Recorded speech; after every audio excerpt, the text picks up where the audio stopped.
Good morning all. Today we are going to study the topic main dimensions of armature in DC machines. This is a very important topic. As we have seen in our previous video sessions, the main dimensions of armature are its diameter and its core length. First we will see the factors which are affecting the core length. The first factor which is affecting the core length is cost. When the core length is very large, the cost becomes very less. This factor is dependent upon the armature copper conductors which are being placed at the armature slots. When the length of the core is larger, the proportion of inactive copper to active copper becomes small. This is based on the overhang which is provided for the armature winding. The concept of armature winding and overhang were there in your machines classes in the previous semesters. So we can say that from the cost point of view, it is always desirable to have a larger core length. Next factor which is affecting the core length is actually the ventilation. With large core lengths, the ventilation becomes quite difficult one.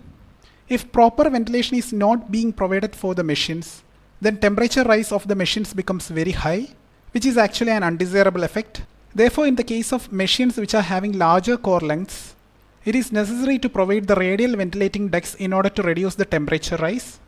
The number of radial ventilating ducts provided is decided by this design feature. That is, this radial ventilating ducts has to be provided at every 70 mm of core length, and the width of each duct must be of 10 mm. So based on this design feature, we will be deciding how many numbers of radial ventilating ducts has to be provided for the machine.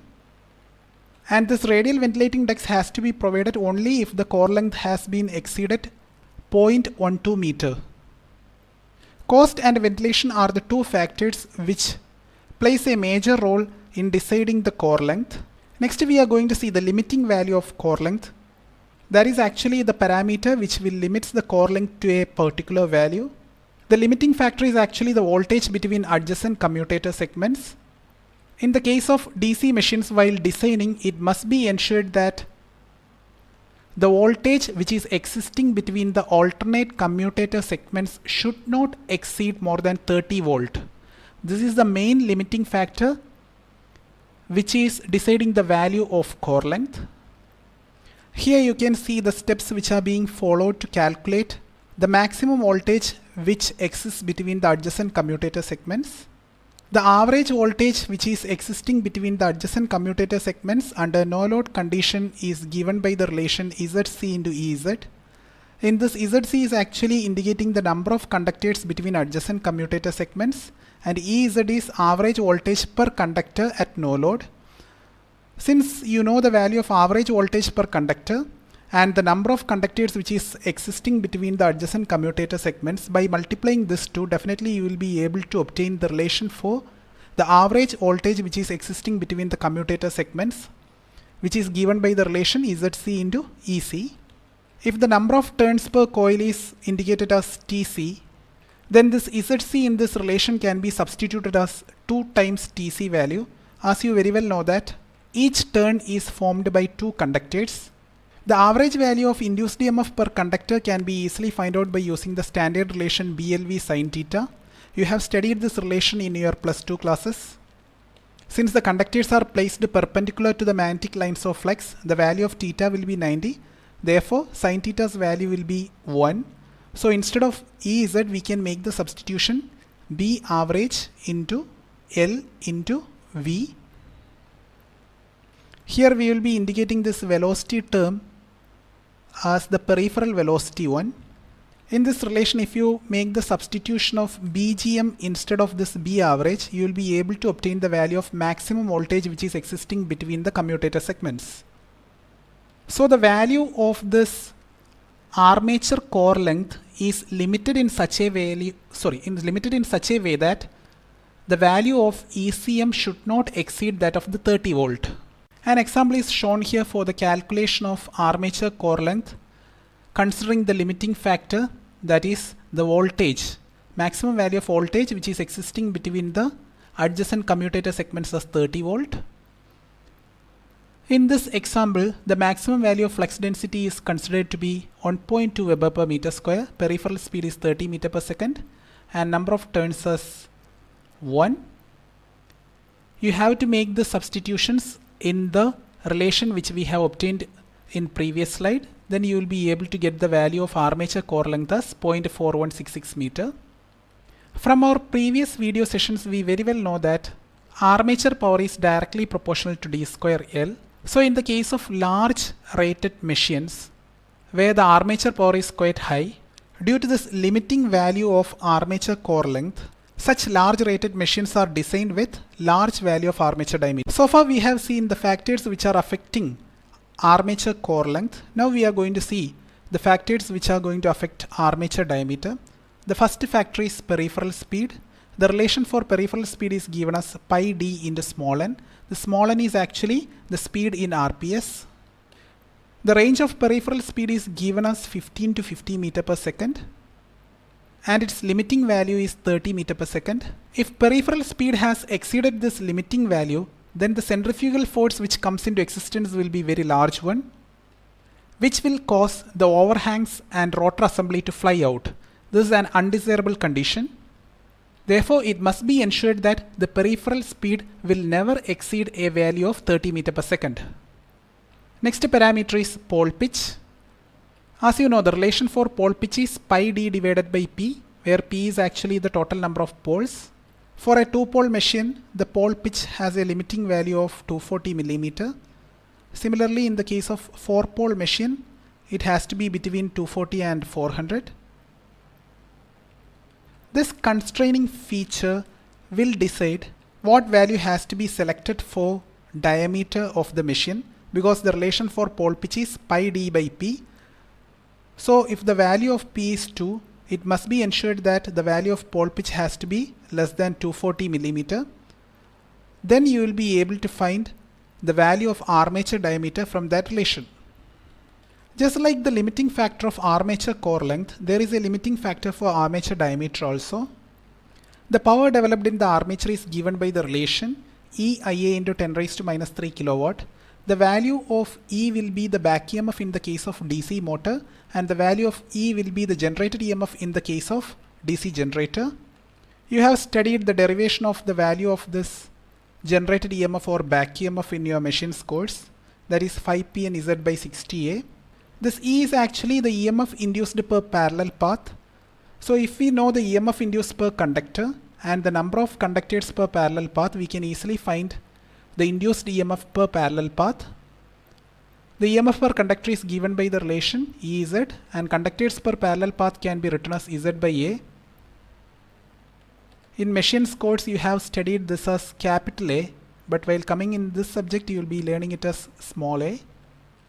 This A is actually indicating the total number of parallel paths, and Z is the total number of conductors. So the number of conductors per parallel path can be identified by making this division, that is Z by A. And the value of this Ez is 5Pn by 60. Now making the substitution in this relation, we will be able to obtain the relation for power developed in armature as like this. This Ia is actually indicating the total armature current.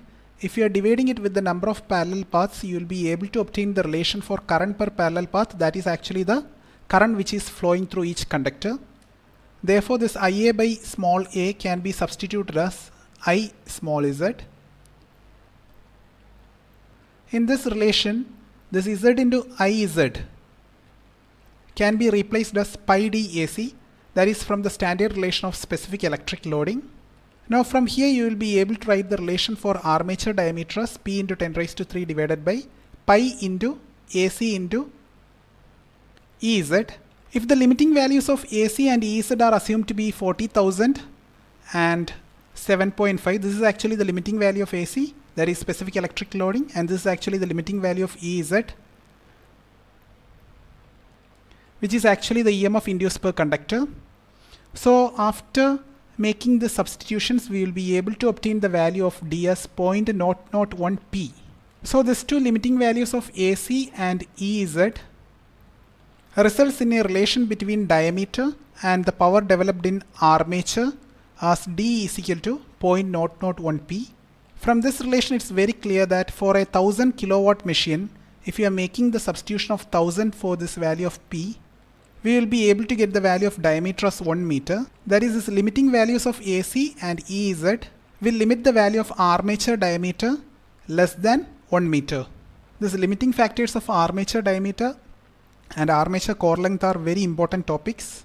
Next, we are going to study about the pole proportions. Pole assembly basically consists of two parts. One is this pole core and the other is pole shoe. And this portion of the pole shoe is said to be the pole face. It is advantageous to provide a circular cross section for this pole core. The advantage is that the circle gives minimum periphery for a given area.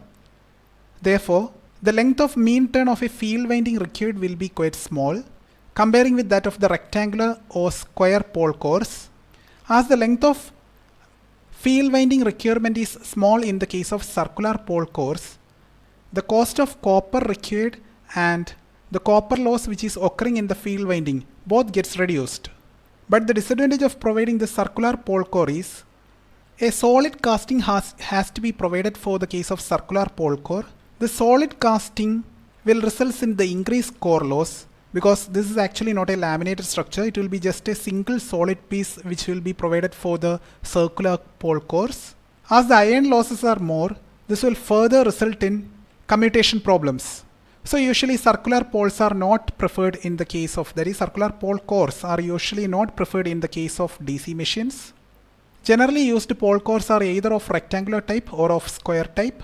In this diagram, a rectangular pole core section is shown here.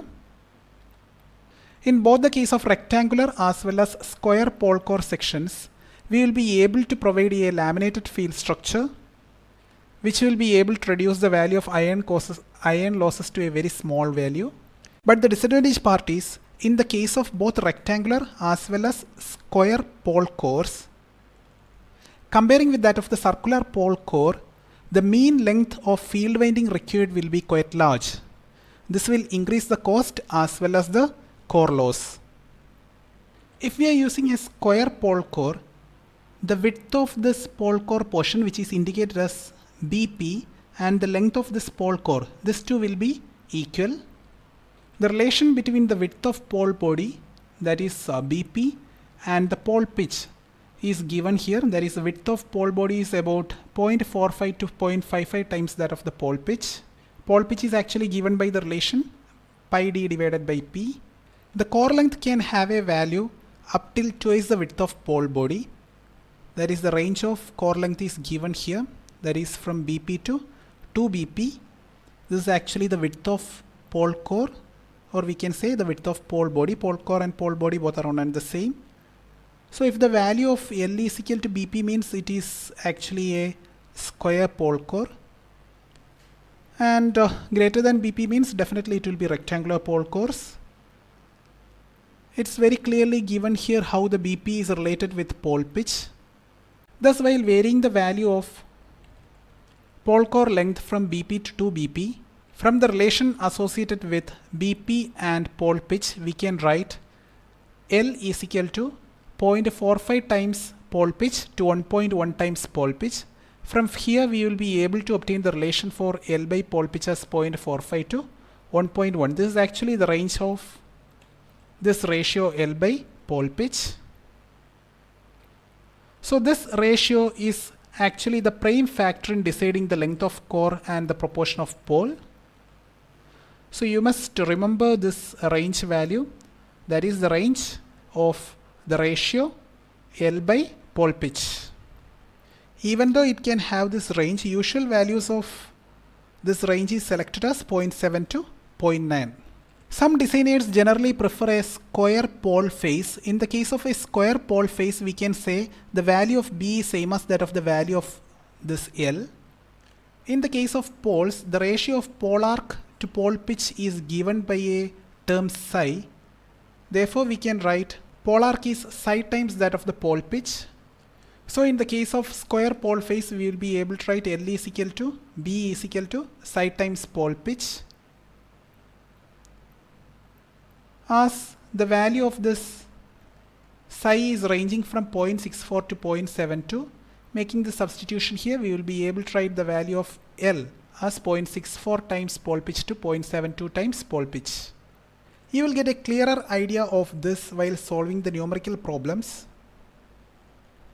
This relation, that is L by tau ratio, ranges from 0.7 to 0.9 is valid in the case of square and rectangular pole cores, whereas this relation, that is L is equal to 0.64 times pole pitch to 0.72 times pole pitch, this relation is valid in the case of square pole face, not for a pole core or a pole body. Please don't get confused with this two. This value of psi, that is the ratio of pole arc to pole pitch, is almost same as that of the value of field form factor, which is actually the ratio of average value of flux density to the maximum value of flux density, and that field form factor is usually represented as K. So in some problems, instead of this psi values, you will be provided with the value of Kf. You must keep in your mind that the value of Kf is almost same as that of the value of psi. That is, the value of field form factor is almost same as that of the ratio of pole arc to pole pitch. Let's see the first numerical problem. In this problem, you are asked to find the main dimensions of the DC machine, that is diameter and length of armature.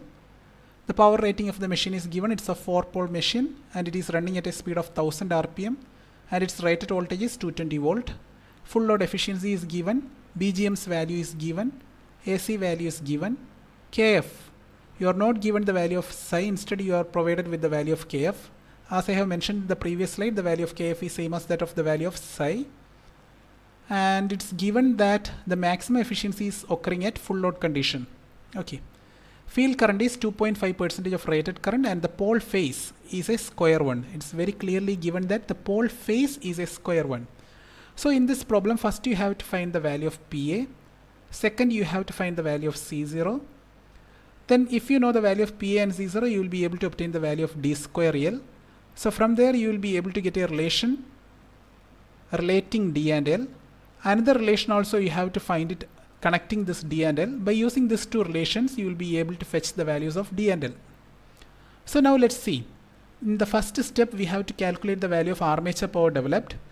Let's see how we are finding the value of armature power developed.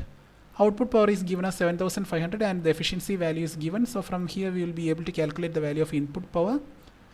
Once if the values of input power and output power are known, we can easily find the values of total losses which are occurring in the machine, and it is found to be 1540 watts. Since the machine is running in full load condition, it is actually the maximum efficiency condition. You have studied in your machine's course that in a DC motor, the maximum efficiency is occurring when the value of constant loss is same as that of the variable loss. So the value of both constant loss and variable loss will be exactly half of this, which is 770 watts. The full load current can be determined from the input power and the rated voltage which is given here, and you will be able to calculate its value as 41.1 ampere. And it's given that the field current is actually 2.5% of the rated current. So using this, you will be able to calculate the value of field current as 1.03 ampere. Since it's a shunt motor, the losses which are occurring across the field winding or across the shunt field winding can be determined by either using the relation I shunt square R shunt, or else you will be able to find the losses which are occurring in the field winding by multiplying the voltage across the field winding and the current which is flowing through the field winding. Since the value of R shunt is not given here, we will be doing the second relation, that is, we will be multiplying the voltage which is appearing across the field winding and the current which is flowing through the field winding, from which we will be able to get the field copper loss. This constant loss is actually the sum of friction, windage, iron loss and field copper loss. Once if the field copper loss is determined and if the constant loss is known, we will be able to find the values of friction, windage and iron loss as 543 watts. From the power flow diagram which we have seen in our last video session, we very well know that in the case of a DC motor, the armature power developed can be obtained by adding friction, windage and iron loss with that of the output power of DC machine. So you have to add the output power with this losses, that is friction, windage and iron losses. You will be able to obtain the armature power developed. So this is how we have calculated the value of armature power developed. See, you must understand one thing. Only if you know this basics of this DC machines, you will be able to solve the problems associated with this. In all university questions, problems related with the mechanical dimensions of this DC machines used to be asked for 10 marks. So please practice all these problems. So we have determined the value of armature power developed. Now from the relation of Kf which is being given and BGM which is also provided, we will be able to calculate the value of B average, because this is actually needed to calculate the value of C0. As all of you know that the standard relation of C0 is pi square B average AC into 10 raised to minus 3, you have to make that substitutions here and you will be able to get the value of C0 as 186.5. Now in order to get the value of D square L from the output equation, you need to find the value of small n also. The value of capital N is given in the question, so you can easily find the value of small n by dividing it with 60. Now we have determined the value of PA, C0 and small n here, from which we will be able to determine the value of D square L as 2.6 into 10 raised to minus 3 meter cube. As it's given in the problem that the pole phase is a square one, just like we have seen in the previous slide, in the case of square pole phase, L is equal to B is equal to psi times pole pitch. From there we can write L by psi times pole pitch is equal to 1. That is L is equal to psi times pole pitch. For pole pitch, the standard relation is pi d by P, and the value of P is given in the problem as 4, and the value of psi is given as same as that of the field form factor, which is 0.7. So L is equal to 0.7 into pi d by 4. Here you will be getting another relation relating L and D. Solving these two relations, we will be able to get the values of D and L as 0.17 meter and 0.09 meter. Let's see the next problem.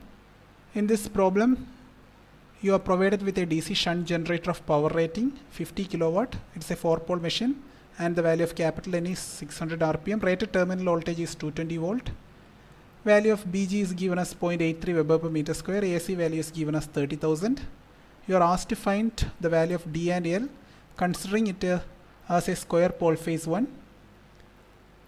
It's given full load armature voltage drop, that is the value of IARA is 3% of that of the rated terminal voltage. Rated terminal voltage is actually 220 volt. So the value of IARA can be determined from here. And the field current is 1% of rated full load current. The value of psi is directly given as 0.67. So just like in the previous problem, first we have to determine the value of PA. Then we have to calculate the value of C0, from which you will be able to obtain a relation between D and L. And using this hint, that is the machine is provided with a square pole phase, using this hint we will be able to obtain the second relation between D and L. Solving both those relations, we will be able to get the values of D and L.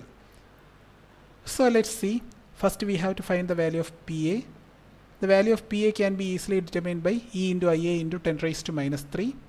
This E in the case of generator is generated EMF, whereas in the case of motor it will be back EMF. E can be easily determined by using the relation V plus IARA, but the value of IA is not given directly. So first we have to calculate the value of IA here.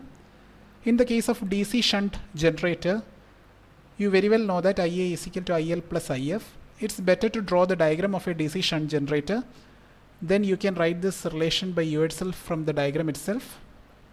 The value of IF is given as 1% of IL, which is actually 0.01 times IL. So by adding this 2, we will be able to get the value of IA as 1.01 times IL. So now we have to find the value of IL first, from which we will be able to calculate the value of IA. Only if we know the values of E and IA, we will be able to calculate the value of PA. So from this relation, it's clear that we have to determine the value of IL next. IL can be easily determined from the power relation, because the power output of the generator is given as 50 kilowatt. So you have to divide this power divided by voltage. In this relation, please make a correction. This is actually 10 raised to 3, not 10 raised to minus 3. So by using this relation, we will be able to get the value of IL as 227.27 ampere. Substitute the value of IL in the relation of IA. We will be able to get the value of IA as 229.5 here. Now we know the value of IA in this relation. Next we have to calculate the value of E. E can be easily determined by using the relation V plus IARA, and the value of IARA is given directly in the question as 3% of the rated voltage, that is 6.6 volt. Now you have to make the substitution here and you will be able to get the value of E as 226.6 volt. After determining the values of E and IA, now making that substitutions here, we will be able to calculate the value of PA as 52 kilowatt. Next we have to calculate the value of C0. C0 is actually pi square BAV AC into 10 raised to minus 3. The value of BAV, AC and all are given directly in the question itself. So making the substitutions, we will be able to calculate its value as 164.48. From the values of PA and C0, we will be able to write the relation of D square L as 0.0316.